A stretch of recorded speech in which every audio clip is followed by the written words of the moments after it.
মহারাষ্ট্রে যদি আমার সেই অফিসারটা থাকতো, কি করতো, যখনই বলতো, ও বলতো স্যার এরান আমার অফিসারের নাম্বার একটু কথা বলুন বা ওনাকে ডাকুন, স্বাভাবিকভাবে ডাকতে পারতো, জানাতে পারতো।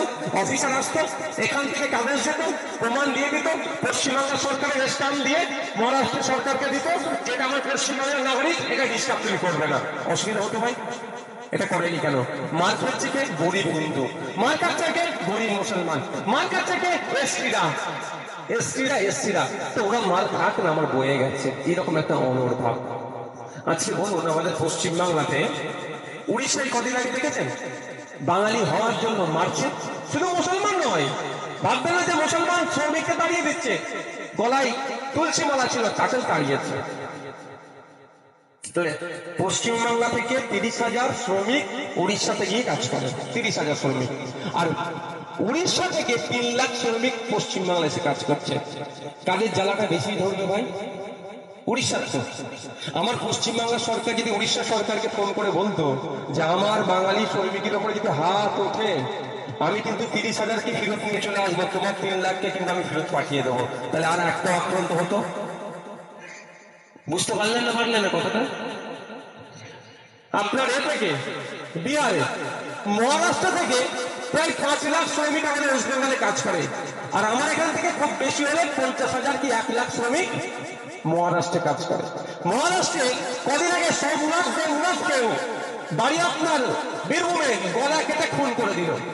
যদি আমার রাজ্য সরকার বিহার এই মহারাষ্ট্রের সরকারকে বলতো যে আমার পর থেকে যদি আমার এক শ্রমিকের উপরে কোনো অত্যাচার হয়, তোমার 5 লাখকে কিন্তু আমি পুশব্যাক করবো, আমার 1 লাখকে কিন্তু আমি ফিরিয়ে নিয়ে চলে আসবো, তাহলে মহারাষ্ট্র সরকার উঠে পড়ে লাগতো না যে বাবা ওদের সাথে লাগিস না, কারণ 5 লাখ মানে 15 লক্ষ কম করে নেয়, তাহলে শিখতে হবে মহারাষ্ট্র সরকারের উপরে, আমার 1 লাখ ফিরিয়ে নিয়ে চলে আসবো আমরা। তার পরিবার পরিজন আছে, এটা কি করছে? কেন করেনি? মাঠটা খাচ্ছে তো আব্দুল করিম, মাঠটা খাচ্ছে তো হাসদা, মাঠটা খাচ্ছে তো কে নমশূদ্র, মাঠটা খাচ্ছে কে দলিত হিন্দু। মার খাওয়া করা, ওরা তো জন্ম হয়েছে মার খাওয়ার জন্য, এটাই ভাবে তো। তাহলে উত্তরপ্রদেশে আজকে শুভেন্দু বাবু হিন্দু হিন্দু ভাই ভাই গল্প শোনাচ্ছ, উত্তরপ্রদেশে ক্ষমতায় আসার আগে কিন্তু হিন্দু হিন্দু ভাই ভাই স্লোগান তুলেছিলেন যোগী আদিত্যনাথ। আর এখন দেখুন না, দলিত হওয়ার অপরাধে, নমশূদ্র হওয়ার অপরাধে, মানে পিছড়ে বর্গের হিন্দু হওয়ার অপরাধে তারা কি করেছিল? অপরাধটা কি? বিয়ে বাড়ির লজ ভাড়া করে বিয়ে দিচ্ছিল ছেলে মেয়ে রাতে ঢুকুন।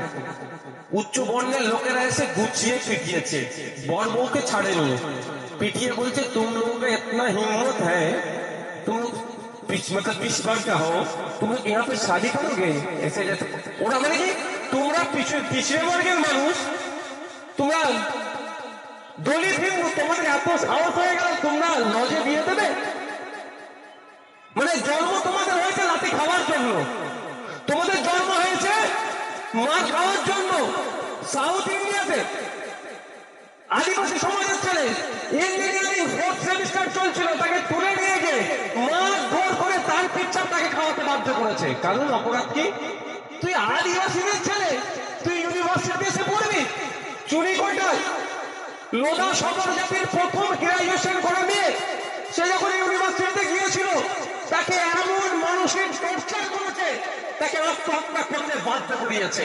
ওই লোধা সদর জাতির সর্বপ্রথম তিনি মহিলা যিনি গ্রাজুয়েশন কমপ্লিট করেছিলেন। মানে লোধা সদর জাতি, তোরা মেঘাস সাইন্স তোরা ইউনিভার্সিটিতে আসবি, এইভাবে অপমান করে। মানে ওরা ইউনিভার্সিটিতে আসতে পারবে না, ওরা বন জঙ্গলে থাকবে, এরকম একটা ভাব।